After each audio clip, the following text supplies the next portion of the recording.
प्रधानमंत्री नरेंद्र मोदी ने मन की बात कार्यक्रम के 124वें एपिसोड को संबोधित किया। इस दौरान उन्होंने 12 मराठा किलों के साथ साथ ग्वालियर और चंदेरी किले का भी जिक्र किया। इंदौर में कैबिनेट मंत्री कैलाश विजयवर्गीय ने पीएम नरेंद्र मोदी के मन की बात को सुना। देखिए खास रिपोर्ट। पीएम नरेंद्र मोदी के मन की बात। सीएम मोहन यादव ने सुनी मन की बात। पीएम मोदी ने किया भोपाल और चंदेरी का जिक्र। सीएम मोहन बोले, मन की बात से मजबूत हो रहा लोकतंत्र। मन की बात सुनने के बाद मुख्यमंत्री डॉक्टर मोहन यादव ने कहा कि पीएम नरेंद्र मोदी ने भोपाल चंदेरी की बात कही। चंदेरी की साड़ी भाई बहन को गिफ्ट करें। चंदेरी की साड़ी का प्रमोशन करना चाहिए। बहनों से घरों में खुशियां आ जाती है। बेटी दो घर की शोभा होती है। रक्षाबंधन बड़े धूमधाम से मनाएं। भोपाल ने एक तरफ से नहीं कितने प्रकार से छलांग लगाई।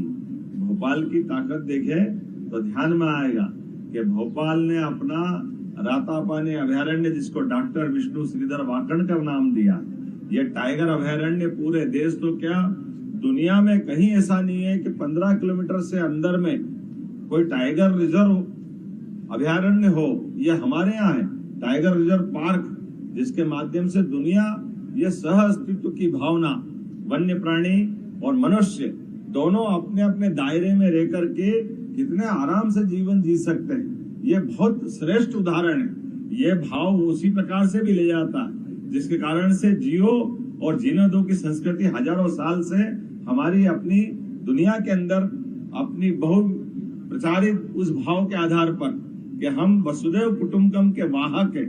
हम समूची पृथ्वी को एक कुटुंब की तरह देखते हैं। हम प्रकृति के साथ परमात्मा का भी रिश्ता जोड़ते हैं और आत्मा का भी रिश्ता जोड़ते हैं, और आत्मा में परमात्मा में हम समूची प्रकृति के प्रति समान दृष्टि रखते हैं। आज के इस अवसर पर जब यहाँ मैं आपसे बात कर रहा हूँ तो चंदेरी की बात भी करना पड़ेगी। चंदेरी की बात भी माननीय प्रधानमंत्री जी ने की है। हमारे लिए आपको भी उल्लेख करना चाहूंगा।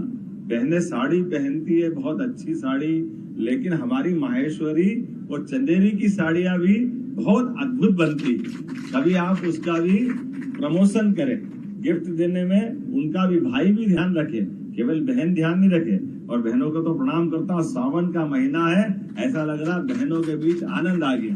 इतनी अच्छी संस्कृति हमारी। हम अपने केवल अपने जीवन की बढ़ती आयु की तरफ पलट के देखते हैं तो जब बचपन था तो घर में बुआ आ जाती थी, पिताजी को राखी बांधने, कितना सुख और आनंद का एहसास होता था। वो दृश्य आनंद भर देता था। बुआ आ रही है तो भतीजे भतीजों के लिए अलग से लाड़ करना, दुलार करना, उनके साथ समय बिताना, उनकी छोटी छोटी अपनी बातों से उतना आनंद लेना। बुआ जी फूफा जी कहाँ कहाँ पहुंच जाते हैं। हम थोड़े और बड़े हुए तो बहन को लेके आने का भी गौरव हमको मिला कि बहन को ससुराल से ला करके अपने यहाँ ला करके राखी बंधवाना और पूरे परिवार से मिलवाना। और बहन भी कभी कभी झटका भी देती है, जाओ मेरे को नहीं आना, इतने दिन से आए ही नहीं थे, कहाँ चले गए थे, घर वालों को पूछते नहीं हो, अब राखी आ गई तो अब तुमको सूझ पड़ी है। थोड़ा ताना भी सुनना, थोड़ा आनंद भी लेना, लेकिन बहन तो प्यार लुटाने आती है। जब बहन घर में आती है तो घर की शोभा बढ़ जाती है। ऐसा लगता होली दिवाली सारे त्योहार का आनंद एक साथ घर घर बन जाता। और माँ की खुशी तो देखो, पिता की खुशी तो देखो। जब माता पिता के लिए उसके सारे बच्चे आंखों के सामने हो जाए, वो सावन का महीना आनंद में डूब जाता है। सीएम डॉक्टर मोहन यादव ने बताया कि रीवा में 3000 करोड़ के निवेश के साथ 3000 लोगों को रोजगार मिलेगा। लाडली बहनों के उद्योग में काम करने पर 6000 रुपए हर महीने देंगे। युवाओं को उद्योग में काम करने पर 5000 रुपए हर महीने दिए जाएंगे। अब रेल के डिब्बे भी एमपी में बनेंगे। रेल के डिब्बे बनाने के कारखाने का भूमि पूजन होने वाला है। ये हमारा उसी प्रकार से एक बड़ी उपलब्धि है जो लगातार सरकार बनने के बाद हम प्रदेश के युवाओं की बेहतरी के लिए, उनको रोजगार का अवसर उपलब्ध कराने के लिए लगातार काम कर रहे हैं। मुझे इस बात का संतोष है। आज मन की बात के इस कार्यक्रम में जब मैं शामिल होने आया, इसी के साथ साथ हमने अपने सावन के महीने में बहनों से भी बात की, बहनों के साथ फ़ोटो भी खिंचवाए, उनको 250 रुपये अलग दे करके जो रक्षाबंधन का आनंद मनाने की बात वो भी हमने शेयर की है।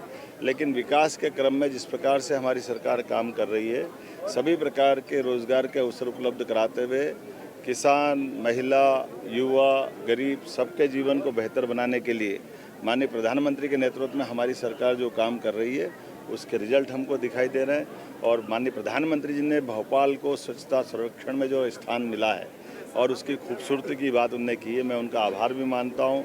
उन्होंने चंदेरी और अशोकनगर की बात की है, हमारे चंबल अंचल की बात हुई है। मैं अपनी ओर से माननीय प्रधानमंत्री जी को धन्यवाद भी देता हूं।